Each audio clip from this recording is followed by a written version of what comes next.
Une autre chose que je fais régulièrement quand j'ai des angoisses, c'est je me pose, j'essaye de me poser calmement et de me dire, bon ok, quel est le pire qui puisse arriver? Salut à toutes et à tous, je suis super contente de vous retrouver avec des étoiles plein les yeux et des nouveaux projets enthousiasmants. Et je vais vous présenter le mien, de nouveaux projets. C'est des interviews que je vais effectuer avec des personnes qui sont lumineuses et inspirantes et qui vont nous parler dans un premier temps de comment elles ont fait pour dépasser leurs peurs et puis pour faire un grand changement dans leur vie, changer de vie ou réaliser enfin un rêve qui leur tenait à cœur. Et pour cette première vidéo, nous allons retrouver Karine Joachim Pasquier, qui a écrit 2 romans qui ont été publiés cette année, en 2022. Et elle va nous raconter comment est-ce qu'elle a fait pour dépasser ses peurs et puis pour réaliser ce grand projet. Alors bonjour Karine, merci beaucoup d'être ici avec moi. Ça me fait vraiment super plaisir que tu aies accepté ce petit moment d'échange. Merci, bonjour à toi. Bonjour. Et aujourd'hui, alors, on va discuter sur comment dépasser les peurs qui peuvent des fois nous freiner à faire un projet qui nous tient à cœur. Et pour toi, en quelques mots, ce projet dont on va parler, qu'est-ce que c'est? Alors moi, ma grande passion et mon grand rêve de toujours, c'était d'écrire des romans. Et cette année, j'ai eu la chance d'en publier 2 qui sont là. Donc voilà, c'est mon projet. Mais félicitations à toi. Je t'ai demandé tout à l'heure de choisir une carte de Dixit. Et si tu peux la montrer à la caméra. Voilà, donc. On ne voit pas le petit escargot qui se trouve juste là. D'accord. Et qu'est-ce qu'elle te dit sur toi, cette carte? Pourquoi tu l'as choisie? Alors en fait, ce que j'aime bien avec cette carte, c'est qu'il y a un petit escargot qui se trouve face à un immense escalier qui monte dans les nuages.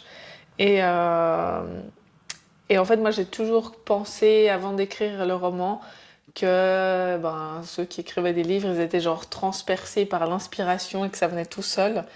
Et en fait, moi, à titre personnel, j'ai mis plus de 5 ans à écrire mon roman, c'était très lent, donc je me sens un petit peu ce petit escargot face à cet escalier. Et j'ai envie de dire que tout est possible, même quand on est un escargot face à un grand escalier. Voilà. D'accord. Quand j'avais 13 ans, 12-13 ans, j'étais très timide. J'ai commencé le théâtre et là, c'était également toute une ouverture sur le monde et ça m'a permis d'être pleinement moi-même en fait. Les cours de théâtre, ça a changé ma vie.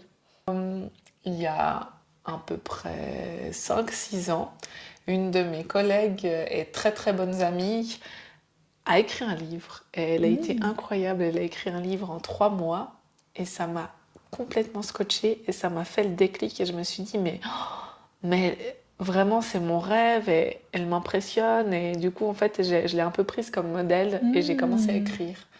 Et donc c'est comme ça que j'ai commencé à écrire Oublier Gabriel, qui est ici. Et ça m'a pris beaucoup de temps pour commencer à l'écrire. Ça m'a pris 5 ans. J'ai commencé une formation d'accompagnement à l'écriture en cours de route qui m'a aidé vraiment à réfléchir comment creuser ma trame, etc. Donc ça, c'est un bon outil pendant l'écriture. Et puis, c'était de la persévérance. J'ai beaucoup travaillé pour ça. Et puis, quand je cherchais un éditeur, pendant la période de recherche d'éditeur, eh bien, comme j'adore écrire tout le temps, j'ai décidé d'écrire un petit roman pour mon filleul qui adore les mangas, etc. Et du coup, j'ai commencé à lui envoyer un chapitre par mois de l'histoire qui était à la poursuite du dragon, mais je savais pas du tout que ça allait être publié. Et quand l'histoire a été terminée, là, je me suis dit, pourquoi ne pas en faire quelque chose? Et j'ai également essayé de l'envoyer à des éditeurs.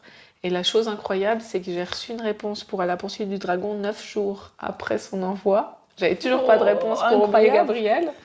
Et une semaine après, j'avais une réponse pour Oublier Gabriel. Donc c'était ma période magique. Et donc voilà, tout s'est enchaîné. Et puis, j'entends que tu dis, ouais, ça t'a pris du temps. Il y a eu ces nombreuses années où c'était juste un rêve un peu inconscient. Tout à coup, tu as conscientisé ce rêve. Puis après, ça a encore pris un peu de temps. J'imagine que dans ces cas-là, des fois, tu as des peurs ou des croyances limitantes qui empêchent d'agir. Qu'est-ce que tu as rencontré, toi, comme frein?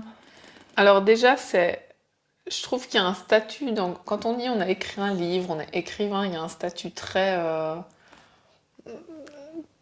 haut qu'on met, en tout cas dans la culture francophone, l'écrivain c'est pas n'importe qui. Et moi ça a été une angoisse où je me disais mais mon Dieu, mais c'est pas parce que j'écris des petites histoires de mon côté que je vais vraiment pouvoir écrire un livre et être écrivain et tout ce qu'on dit un écrivain. Et ça a été une des premières croyances limitantes, de se dire que n'importe qui peut écrire un livre et moi je pouvais écrire un livre, j'avais quelque chose à dire et ça allait intéresser les gens parce que c'était ça aussi. Est-ce que ça allait intéresser les gens? Est-ce que d'autres gens auraient envie de me lire? Et est-ce que c'était bon? Et ouais. Et ça, je pense que jusqu'au moment où j'ai trouvé un éditeur, et même maintenant, j'ai toujours ce doute de mais est-ce que vraiment ça a le mérite d'être bon, etc. Et je suis toujours tellement émue quand j'ai des retours de lecteurs parce que ça confirme que mon histoire elle plaît et ouais c'est surtout ça en fait, l'auto-validation de ce qu'on fait. Puis cette espèce de petit syndrome de l'imposteur dont on parle des fois, je sais pas si c'est Oui, un on peu, peut dire ça un peu comme ça, lié. exactement. D'accord. Et ça, du coup, qu'est-ce que tu as fait? Qu'est-ce qui t'a aidé pour le dépasser, ce sentiment-là, cette croyance, ce questionnement? Bon, alors je dirais pas que je l'ai complètement dépassé, ça me reprend de temps en temps. Ce que je fais, c'est que j'essaye de rationaliser parce que du coup, quand ça me prend, j'ai des petites angoisses qui montent. J'essaye de ramener en fait au fait, oui, j'ai écrit cette histoire, oui, il y a des gens qui le lisent et ça plaît. Et puis surtout, ce que j'ai essayé de faire et de me rappeler tout le long du processus, c'est que moi j'aime écrire, c'est ce que j'aime. Et du coup, peu importe. S'il y a des gens qui n'aiment pas, on ne peut pas plaire à tout le monde, peu importe. Et il faut y aller. Et du coup, je me suis lancée à fond là-dedans. Et puis du coup, j'ai trouvé un éditeur. Donc, c'est que ça va. Et du coup, tu dis on peut pas plaire à tout le monde. Ça veut dire qu'il y avait à quelque part un peu peut-être un frein du jugement, du regard des autres, du jugement qu'on pourrait avoir. Oui, parce que finalement, quand on écrit un livre, on met, même si c'est pas du tout autobiographique, mon livre Oublier Gabriel, il se passe dans la région où j'ai grandi. Je l'ai construit en me basant sur les émotions que j'avais quand j'étais adolescente. Et donc, il y a quand même un peu de moi. Et j'avais vraiment très peur de ce que les gens pourraient penser de ça. Est-ce qu'ils allaient confondre le fait que ça soit une fiction et que c'est pas de l'autobiographie? J'avais peur de ça. J'avais peur que certaines personnes puissent s'identifier au livre et pensent que j'avais écrit sur elles, des choses comme ça. Ouais, Se reconnaître. Se reconnaître, ouais. Ça, c'était des angoisses. Et puis, qu'est-ce qu'ils allaient en penser, qu'est-ce qu'ils allaient en penser de moi, dans la mesure où, malgré tout, même si c'est pas autobiographique, on met de soi quand on écrit. Voilà. Et ça, du coup, comment tu as réussi à te dire, le principal, c'est ce que j'aime, et puis que peu importe, on peut pas plaire à tout le monde, comme tu le disais. Oui. Comment ça t'est venu, ça? Alors, ça m'est venu doucement, en discutant, etc. Et puis, j'ai fait des séances d'hypnose qui m'ont bien aidée à me détacher en fait de tout ça et à me recentrer sur l'essentiel. Et l'essentiel, c'est de faire ce qu'on aime. Donc voilà. Mais oui, c'est pas évident.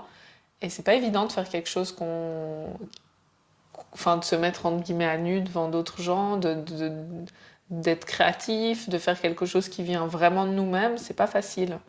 Et je pense que c'est normal d'avoir des émotions qui sont contradictoires, qui peuvent être extrêmement joyeuses, comme celle de publier un bouquin. Je suis sur mon nuage et en même temps, effectivement, il y a parfois des petites peurs, des choses comme ça, et c'est normal et c'est pas grave. Et je voulais te demander comment est-ce que tu as fait concrètement en fait pour oser passer à l'action? Alors, premièrement, on a toujours tendance à imaginer que passer à l'action ou changer de vie ou entamer un projet, c'est un truc hyper extrême, où on quitte tout, on largue sa maison et on part en bateau autour du monde. Mais en fait, ça peut se faire par étapes. On a le droit de commencer un projet en se fixant des choses qui sont réalistes. Si on décide de baisser son pourcentage pour se lancer dans quelque chose, par exemple, on peut le faire peut-être un petit peu, on n'est pas obligé de prendre des décisions carrément extrêmes dès le départ. On peut aussi commencer quelque chose, par exemple, pendant les vacances ou faire des choses temporairement. Moi, par exemple, j'ai jamais arrêté de travailler parce que ça m'angoissait beaucoup. Et du coup, j'ai juste baissé mon pourcentage et ça marchait bien. C'était un bon moyen de le faire et ça me convient. Donc voilà, il n'y a pas besoin de faire un changement de vie total. Et puis une autre chose que je fais régulièrement quand j'ai des angoisses, c'est je me pose, j'essaye de me poser calmement et de me dire, bon ok, quel est le pire qui puisse arriver? Et alors je me fais le plan complet de tous les scénarios catastrophes. Et ensuite je me demande, et alors? Donc par exemple, mon roman, imaginons qu'il y a quelqu'un qui le déteste et qui me fasse une revue hyper négative. Et alors? Et on se rend compte en faisant ça, en creusant le et alors jusqu'au bout. Par exemple, il va me faire une critique négative, donc d'autres gens vont oser dire qu'ils n'aiment pas. Et quand on creuse jusqu'au bout, on se rend compte qu'en fait, finalement, il n'y a pas mort d'homme, les conséquences sont pas si graves.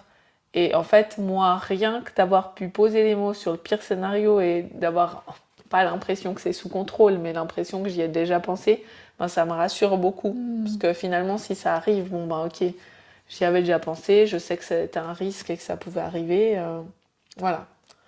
Donc ça me rassure bien de mettre des mots sur la pire chose qui puisse arriver. Déjà de se rendre compte que c'est pas si pire, et puis de se dire que si ça arrive, j'y ai déjà pensé, donc je suis un peu plus en terrain connu. Voilà. Mais j'avoue que finalement, j'ai que des choses positives qui m'arrivent depuis le début, Donc le gain est plus grand que les risques, finalement. Le gain est vraiment beaucoup plus grand que les risques. Parce que les gens sont bienveillants, finalement. Quand on se lance dans quelque chose, quand on se lance avec du cœur, les gens sont plutôt admiratifs, ils sont bienveillants, ils sont soutenants. Ouais. En tout cas, pour ma part, j'ai pas expérimenté de mauvaises choses. Voilà. Plutôt le contraire. Ok. Et si tu devais, pour les gens qui nous regardent, qui sont dans une situation peut-être qui font pas ce qui leur plaît dans la vie, mais qui ont un projet, un rêve, et puis qui osent pas franchir le cap de l'action, du passage à l'action, qu'est-ce que tu aurais comme conseil, comme astuce pour ces personnes qui nous regardent? Alors, le meilleur conseil que j'ai reçu, c'était justement de ne pas attendre, parce qu'on a toujours, quand on a un projet, on a toujours tendance à se dire, je vais attendre le bon moment, je vais attendre d'avoir du calme, je vais attendre de me sentir inspirée. Et en fait, je pense que il faut se créer. Le meilleur conseil que j'ai reçu, c'est faut pas attendre que ça arrive, faut pas attendre d'être visité par l'inspiration ou que sais-je. Il faut se fixer ce moment. Et moi, mon roman, j'ai vraiment réussi à les terminer à partir du moment où j'ai inscrit l'activité roman dans mon agenda. C'était pas juste un petit hobby que je fais entre le boulot, entre la lessive, etc. C'est quelque chose de fixe. C'est quelque chose que j'intègre à ma vie. Et voilà, ça a été vraiment la clé. Donc pour ma part, j'ai pu baisser mon pourcentage de travail pour le faire, notamment en partant vivre à l'étranger. Donc j'ai baissé mon pourcentage et du coup dans mon calendrier j'avais intégré cette écriture et c'est devenu une sorte de rituel. Et donc ça c'est ce qui a changé.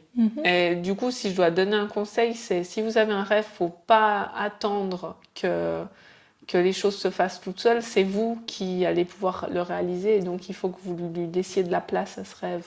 Donc voilà, laisser de la place, l'inscrire dans un agenda et qu'il ait autant de place que les tâches quotidiennes. Parce que du coup, si c'est un vrai rêve, il mérite sa place. Et toi, dans ton agenda, il prenait combien de pourcentage de ton temps? Alors, du coup, je me suis fixé 2 matinées dans la semaine, parce que je travaille mieux le matin. Donc 2 matinées dans la semaine où je me suis occupée des 2 bouquins et j'ai pu... du coup, ça s'est fait un peu en chevauchement, mais voilà. C'est ma manière de faire. Après, j'imagine que ça dépend des gens, si on est plus du soir, de l'après-midi. Et puis de ses possibilités aussi en termes de travail, d'enfants, etc. Donc voilà. Donc, tu n'as pas eu à abandonner quelque chose de gros pour ça? Ou bien est-ce qu'il y a des choses auxquelles tu as dû renoncer pour pouvoir passer à l'action dans ce rêve que tu avais? J'ai dû prendre la décision que j'allais travailler à temps partiel parce que écrire, je voulais que ça fasse partie de ma vie et je voulais que ça fasse partie de ma vie professionnelle aussi. Donc j'ai pris la décision de baisser mon pourcentage de travail. Et donc, effectivement, il y a tout qui en découle. Un petit peu moins de salaire, on revoit un peu sa manière de faire, mais ça vaut vraiment la peine. Ouais. Parce que finalement, quand on aime quelque chose, ça n'a pas de prix. Je conclurai avec ce message, c'est si vous avez un rêve, si vous avez envie de faire quelque chose, faites de la place dans votre vie, parce que si vous avez envie que ça devienne prioritaire, il faut le mettre en priorité. Voilà. Mais après, tout est possible et il faut croire en vous. Je pense qu'avec de l'obstination et du travail, n'importe qui peut exaucer ses rêves. Merci beaucoup, Karine. C'était très intéressant. Et puis, je te remercie vraiment d'être venue jusqu'ici, exprès pour l'interview depuis Hong Kong. Exactement. C'est pas vrai.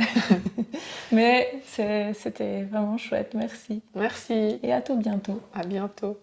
Si on résume cet entretien avec Karine Joachim Pasquier, écrivaine résidente actuellement à Hong Kong, nous pouvons retenir qu'il est important d'avoir un déclic, de se baser sur des modèles, de se former, de travailler, la persévérance, et aussi d'oser tenter sa chance.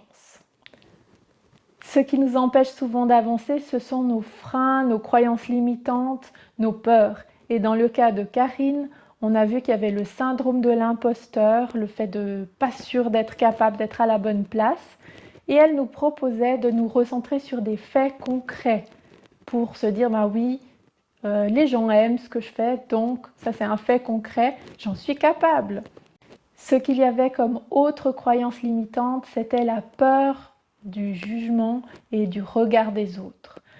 Karine nous proposait, pour lâcher prise, de revenir, de se recentrer sur l'essentiel. Et l'essentiel, c'est ce qu'on aime, faire ce qu'on aime. Et on ne peut pas plaire à tout le monde. Ce qui l'a aidé, c'était notamment l'hypnose. Ça l'a aidé à lâcher prise. Et au-delà de ça, à accueillir ses émotions qui sont parfois contradictoires. Elle nous proposait concrètement aussi de démystifier la vision du changement comme un changement radical. Non, ça peut parfois être quelque chose qui va étape par étape, en se fixant des objectifs qui sont réalistes.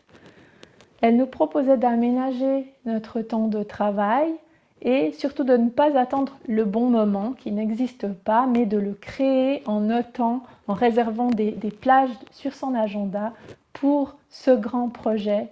Et elle nous disait que c'est important de mettre son rêve en priorité si on veut qu'il y ait une place pour ce rêve.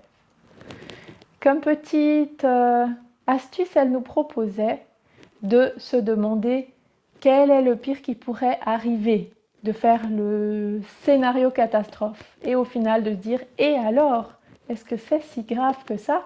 En tout cas, les gains sont plus grands que les risques qu'on prend. Donc, croyez en vous et moi je rajouterais croyez en la vie. Si quelque chose ne fonctionne pas, c'est que la vie vous réserve certainement quelque chose de mieux.